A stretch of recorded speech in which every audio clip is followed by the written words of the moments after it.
A massive party raided not once but twice in Whitley County. And one of the three people arrested the first time didn't seem to learn his lesson. Benny Quimbley, no one, he said that the baby was alive. New video from a crash in northern Kentucky where a baby was ejected. Now police are asking for help looking for his parents. More buses than drivers. In the last week, I had to drive 3 of those 5 days. How school districts are trying to make up for a lack of school bus drivers. This is WKYT News at 4:30. Good afternoon to you. Amber Philpott and Sam Dick reporting. Deputies say it was a party that never should have happened. Tonight, 3 people face charges after deputies found hundreds of teenagers drinking at a farm in Whitley County. And deputies tell us about 300 teenagers were at this party when they raided it on Friday. 3 people were arrested that night. But as Phil Pendleton tells us, they didn't learn their lesson the first time. He has our top story at 4:30. The party was given the name the Barn Burner, and police tell me that it happened at a home off of Cripple Creek Road behind me here. It was a party that took place on Friday night, and then it resumed again on Saturday night. The property is owned by 51-year-old Douglas Monroe Jones. He and 22-year-old Tyler Jones, along with 19-year-old Douglas White, were all arrested on Friday. Now, police say they discovered 300 teenagers drinking alcohol. Police broke it up. Those who passed alcohol tests were allowed to drive home. Others who did not had their parents called. Police say most of them were 16 to 18 years old. Police say supervision was extremely lacking. You kind of wonder, do these parents know where their children are at or what they're doing? That's a troublesome part. Now, all 3 of those charged were charged with alcohol intoxication in a public place. Police say the 19-year-old White was also charged with disorderly conduct because police say he did not comply with police commands. Also, Douglas Jones was charged with unlawful transaction with a minor. All of them are misdemeanors. In Whitley County, Phil Pendleton, WKYT. Now, police say that one of the 3 men arrested on Friday was arrested again with another man on similar charges when the party resumed on Saturday.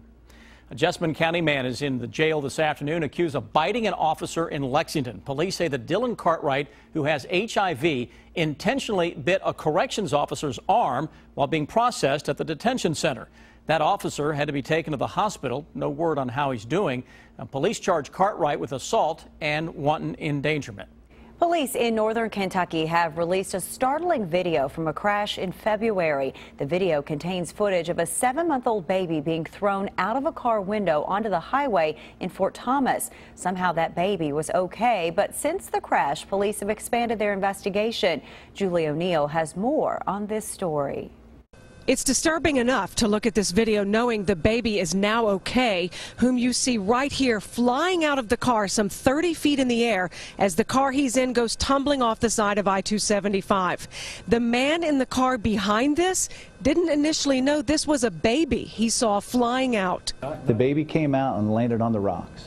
So the gentleman picked it up, and no one, he said that the baby was alive, that he was physically and mentally distraught after seeing that occur right in front of him. You may recall that accident back in February killed the driver, Michael Gillum, who was high on heroin.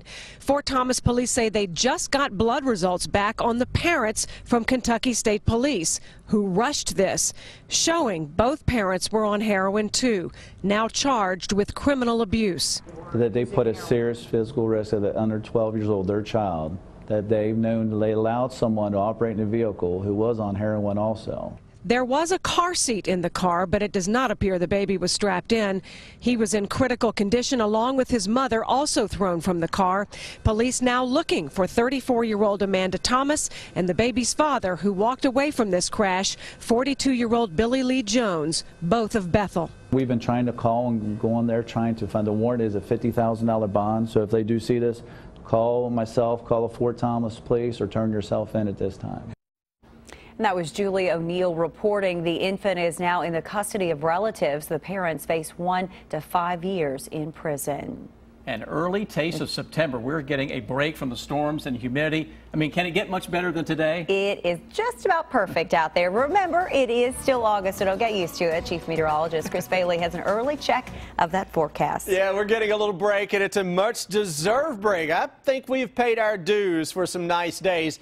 Yeah, second half of Sunday into today and tomorrow, absolutely stunning out there. 78 in Lexington, Jackson, London 77. Forget about that 82 in Frankfurt. I think that thermometer is having some issues this summer compared to everybody else. We look at your Defender radar network across central and eastern Kentucky, and boy, there's nothing going on. How many times have I been able to say that since the spring? Let me say it again. There's absolutely nothing going on your Defender radar network. A little more cloud cover, though, southern Kentucky.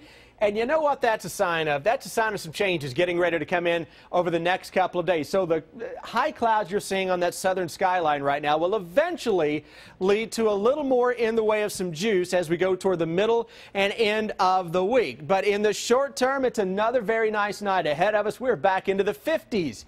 Then Wednesday rolls around and we get some steamy temperatures that will be returning after another nice day tomorrow. And guess what happens when you steam it up a little bit, guys? We're going to storm it up, at least scattered fashion, for some showers and some thunderstorms. Those will show up, unfortunately, on the 7-day forecast, and I'll show you how we get there in just a few minutes. Chris, thank you. And as we continue to have nice weather here, down in Louisiana, huge problems for flood victims there. Kentuckians are pitching in, too, including some Lexington businesses. They have started a drive called From the Bluegrass to the Bayou. You can drop off items at the 4 Fork Bank locations in Lexington, the Kentucky Farm Bureau, and Central Bank in Nicholasville. Organizers plan to take those items to Louisiana on Friday. With a new school year underway, many districts are dealing with a shortage of bus drivers. Transportation directors say it is a trend that gets worse each year. Fayette County is currently short by more than a dozen drivers. Many districts are using temporary fixes like doubling up routes and using all personnel, including administrators, who are licensed to drive.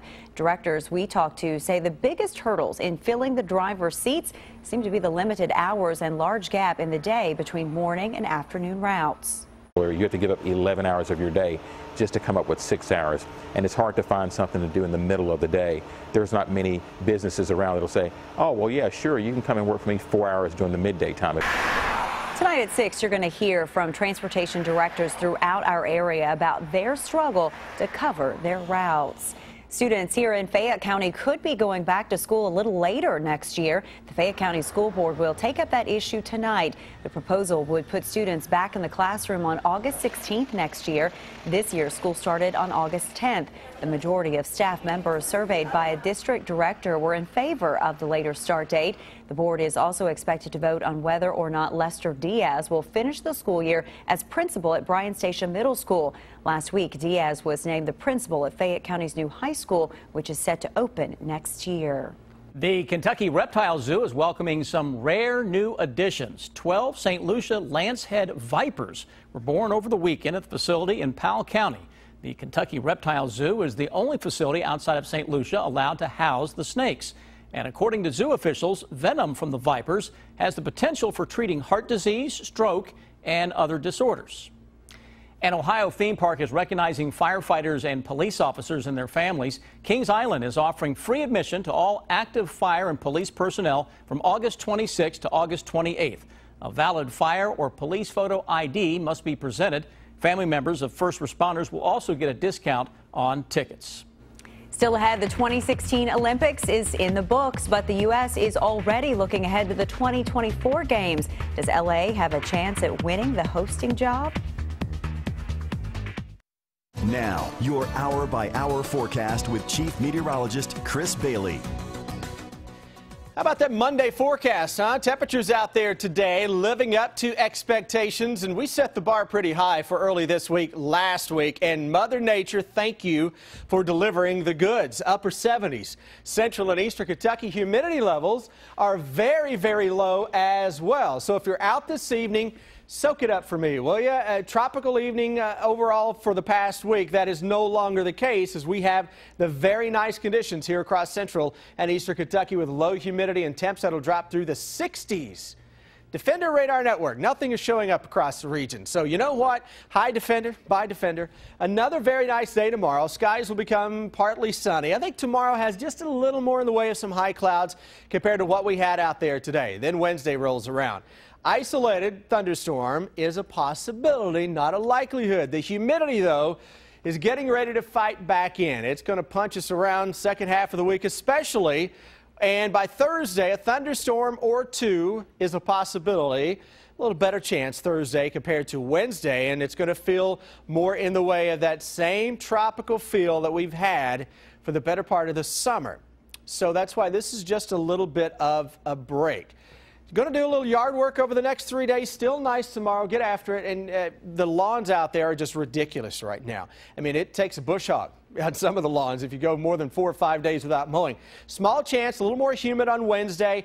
Thursday, look at that. It is steamy with mid and upper 80s. We'll feel toastier than that with that tropical air and a better shot for a shower or a thunderstorm. Say hello to the hour-by-hour forecast with a nice little breakdown for us. 60s, low and mid 60s by 11 this evening. As soon as the sun sets, by the way, which should be a great sunset, as soon as it sets, those temperatures drop very quickly with fairly dry air that is in place. So we're going to make it 2 in a row of waking up to the pleasant 50s. The AC, forget about it. You don't need it tonight. Mid 50s first thing tomorrow morning. Watch out for a little fog. Let's roll our way into tomorrow afternoon. We'll add a few degrees on top of your thermometer. But today, you know what happened? The models were overshooting the numbers. They'll likely do that again as we go through tomorrow with a mix of sun and some high clouds. That will introduce the muggy air for Wednesday. And as we start to steam it up, at least a scattered shower or thunderstorm is possible on Wednesday. Temperatures that should hold mid-80s. Again, models likely to be a little on the toasty side as we go through the next few days before they finally catch up later this week. And that's when we have a better shot for a thunderstorm or two. Not going to be any one day that I see as a washout. Nothing like what we had on Saturday. Threat for a thunderstorm Thursday, Friday, Saturday, Sunday. Yep, we're back. You know what? It feels like home again. I look at that 7-day forecast. It feels like this summer. It feels like home now. I didn't know what to do with myself last week when I had 2 or 3 dry days in a row on the forecast. But you know what I love is last week you were saying this was going to happen. Yeah. And it did. And it did, finally. And you know what I hope, though? I hope I'm absolutely wrong about the thunderstorm threat and the warmer weather this week, huh? Yes. All right. Yeah. We'll see if you are. I'll take one for the team. Okay. Well, the countdown to the next Summer Olympics is on. Those will be held in 2020 in Tokyo. But what about 2024? Well, it could be the year the Olympics return to the U.S. Los Angeles wants to play host. And Paris is also a favorite since it last hosted the Games 100 years ago. Los Angeles mayor was in Rio to convince Olympic officials his city should play host. I think a lot of people are asking who would ever want to bid for the Games these days. We know we could do a Games that would be profitable, just like they were in 1984 when we helped save the Olympic movement. Los Angeles predicts its 2024 Games would cost about $6 billion, and it would generate a $161 million surplus from TV rights, sponsorships, and ticket sales. The LA Coliseum would be updated and a temporary swimming venue would be built, but the mayor says nearly every other Olympic venue already exists. The International Olympic Committee will announce the host of the 2024 Olympics next September.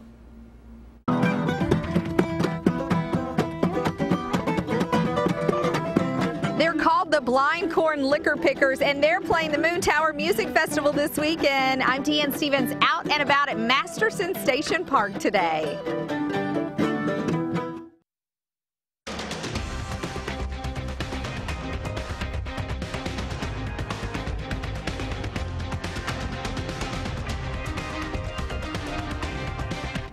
It is coming back for its 3rd year. Preparations are underway right now for this year's Moon Tower Music Festival. And the big event is this weekend in Lexington. Deanne Stevens is out and about talking to organizers. Hey, Deanne. Hey, good afternoon, guys. We are at Masterson Station Park. I'm getting a little cornhole on. Oh, so close. If only he was rolling a few minutes ago, you would have seen a hole-in-one. We're preparing for the Moon Tower Music Festival that is here on Saturday. This is the 3rd annual one. Kaylin Query is with us. And Kaylin, I love this because it's just a big old celebration of music, isn't it? It is. It's exciting. All the vendors are local. We've partnered with Kentucky Proud. All the food is sourced locally. Kentucky Ale and Bomb and Paper have been great. It's waste-free festival. Lots of local music, but some great regional and national acts as well, and it's a great day of fun. Well, it's a great day for the whole family, too, because you guys offer things like cornhole, bring the dogs out, bring the kids out, right? Yeah, kids are free. It's dog friendly, and there's activities for everybody of every age. So you can come all day, hang out, enjoy. Weather's supposed to be good, fingers crossed, so it should be fun. All right, Joel is with the Blind Corn Liquor Pickers. And Joel, what are we about to hear from you guys? We're playing a song called The Welder that our band wrote. Our banjo player, who's not here, actually wrote this, Travis Young. And it's about a welder and his girlfriend and their forlorn relationship. Okay, here we go, the Blind Corn Liquor Pickers. Took her to a Christmas party, dressed her up real nice. Total disaster. How she got drunk and bared herself for everyone inside.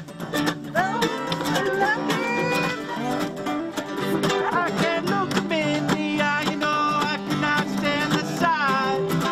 Man, I'm welding all the day, helping all the night.